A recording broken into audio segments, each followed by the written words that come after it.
AP Art History Final by Meggie Osorio. I am no stranger to the submission to a dreary life. There have been many times in my life when things have gone wrong and I've just gotten into this rut of unhappiness, and there isn't really any way to get out of it. Sometimes getting up every single morning and working through your daily routine is difficult because you're not really feeling any connection to the world around you. And I've gone through that. It's a difficult process that it takes for you to become okay with your life again. When things take an unexpected and devastating turn, it's hard to find something to relieve the pain within your normal routine. That is exactly what New York was going through after the events of 9/11. Christo and Jean-Claude had been in the stages of planning their next public work of art since 1979, but wanted to continue the planning further due to this tragic event that New York was facing. It took years to get this done and was intended to be a gift to the city. This was the perfect pick-me-up that New York needed in the winter. The gates were constructed in February of 2005 after 26 years in the making. The process took so long because it was difficult to get it approved by the city. It didn't hurt that the then mayor Michael Bloomberg was a famous art collector and a humongous fan of Christo and Jean-Claude's art.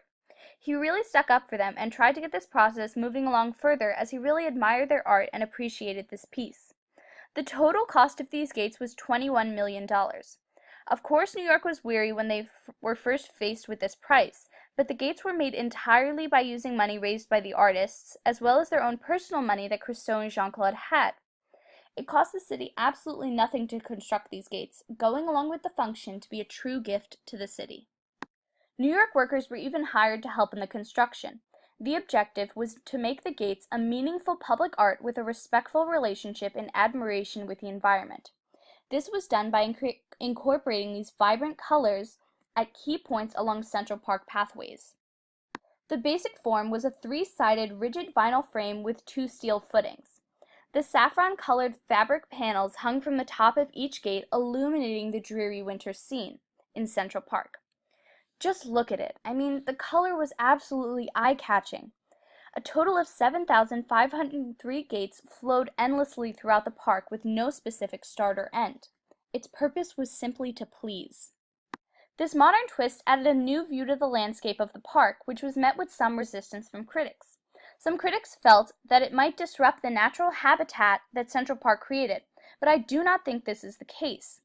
The bright colors actually added a warm tonal feeling during a cold month. The Victorian ideal of a pastoral, picturesque landscape is definitely evident in this piece.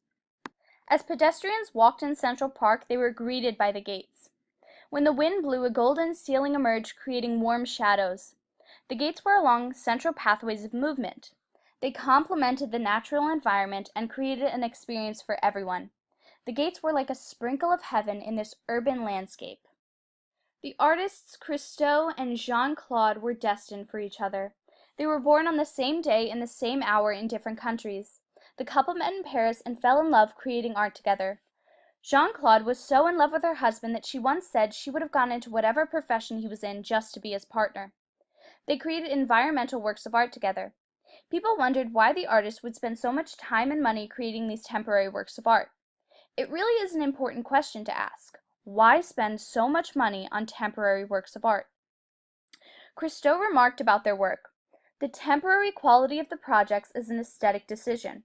Our works are temporary in order to endow the works of art with a feeling of urgency to be seen and the love and tenderness brought by the fact that they will not last. Those feelings are usually reserved for other temporary things such as childhood and our own life. These are valued because we know that they will not last.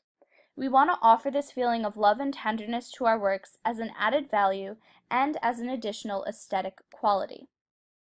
When the class discussions began on the gates, I was surprised by the harsh judgments other students imposed. When I first read about the gates, I was awestruck by their beauty. The vibrant saffron fabric and repetition made me smile with my first glimpse. I can only imagine myself walking under these gates and feeling something absolutely special. It could be because it was exhibited for such a short time, or perhaps because of the grand scale. It brought life to a dark time. It brought with it excitement and positivity. I don't think the gates were wasteful, and I do not think they were pointless despite the excessive amount of money and time put into them. They truly meant something. They counter the fast-paced New York with the opportunity to take a moment and enjoy. The temporary nature that the gates installment encompassed reminds people of the fleeting moments in life.